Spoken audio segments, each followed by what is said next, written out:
All right, let's try that again. Someone called me and I got cut off. So what where I left off is on step 2 where I'm evaluating. So we have -4 times -4 essentially, which is positive 16, all divided by 2. Okay, simplifying it one more step, I see that this is 2 plus or minus the square root of 20, all over 2. Now, the square root of 20 is an irrational number, meaning it's not going to be, well, it's not going to be rational. There is no beautiful number that the square root of 20 is going to become. So what I'm going to go ahead and do is a little factor tree. And just to recap, a factor tree is where you're doing prime factorization. So for instance, I'm breaking down 20 to its smallest products, like 2 times 10 is 20, but I can break down 10 into further 2 times 5. And I can't break down 2, 2, or 5 because they're all prime. So another way I can write the square root of 20, instead of writing the square root of 20, I know that 2 times 2 gives me 4. The square root of 4 is 2. So let me rewrite this like this. The square root of 20 can also be written as the square root of 4 times 5.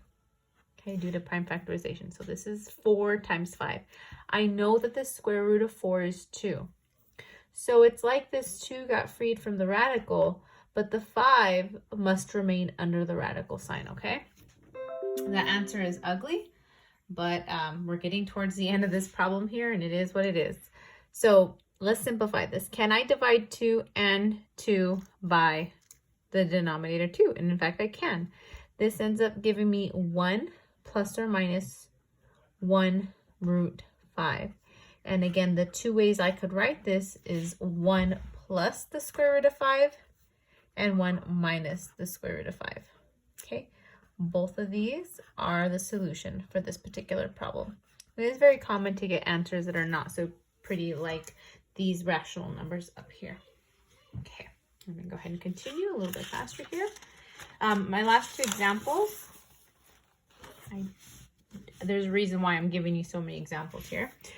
Okay, so what this looks like, once again, from the top, x equals negative b plus or minus square root b squared minus 4ac divided by 2. Okay, sorry, still singing it. All right, a little less with the colors now, okay? So x equals negative b plus or minus the square root of b squared minus 4ac, so that's 1 and 4, all divided by 2a. I cannot stress this enough. I'm going to repeat this over and over. This is the key part. It's all in the setup, okay? So let's touch this up. -4 plus or minus the square root of 16. This would be minus 16 over 2. And there's a very important reason why I wanted to show you this exact example. All right, the square root of 16 minus 16. Square root of 16 minus 16 sounds like 0. The square root of 0 is also 0. And if I were to write this in 2 different ways, I have -4 plus 0 all over 2, and I have -4 minus 0 all over 2, which is the same thing as -4 over 2, which is the same thing as -2, and it's the same thing as -2. So this one technically only has one solution. And I'm going to leave this thought there. But this does have to do with next week's lesson. So on how many solutions, or how you can identify if a quadratic has no solution, one solution, or 2 solutions. So that's an interesting one that developed into one solution. Okay, and on my last example, x equals negative b plus or minus the square root, square root b squared minus 4ac divided by 2a.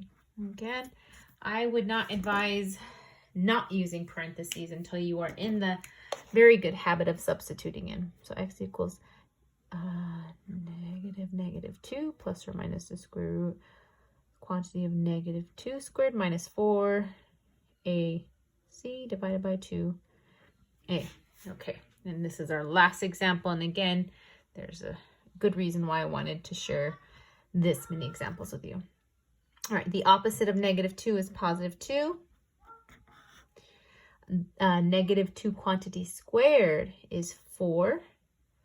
Negative 4 times 2 is negative 8.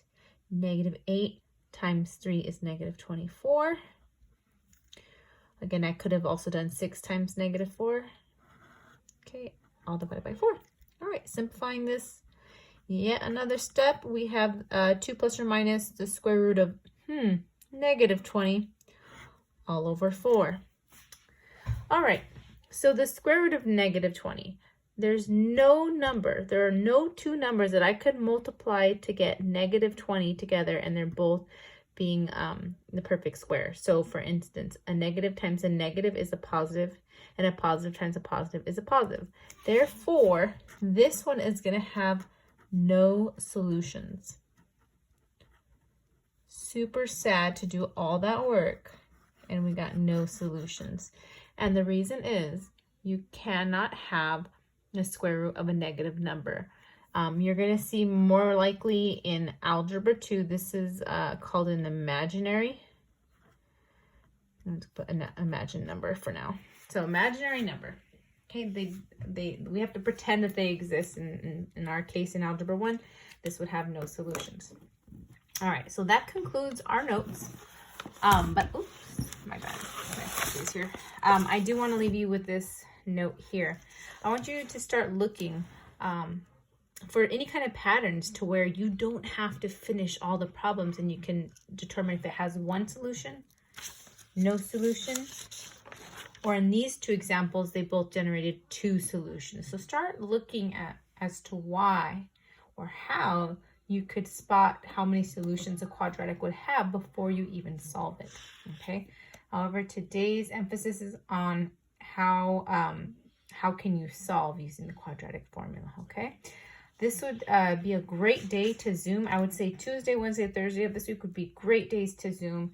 If you need some help, let me know. I will be posting an Edulastic review activity that won't be due until next week, and I think this is going to be the last activity that's going to go in the gradebook for the year, so make it count. All right, I hope you guys have a great day and take care.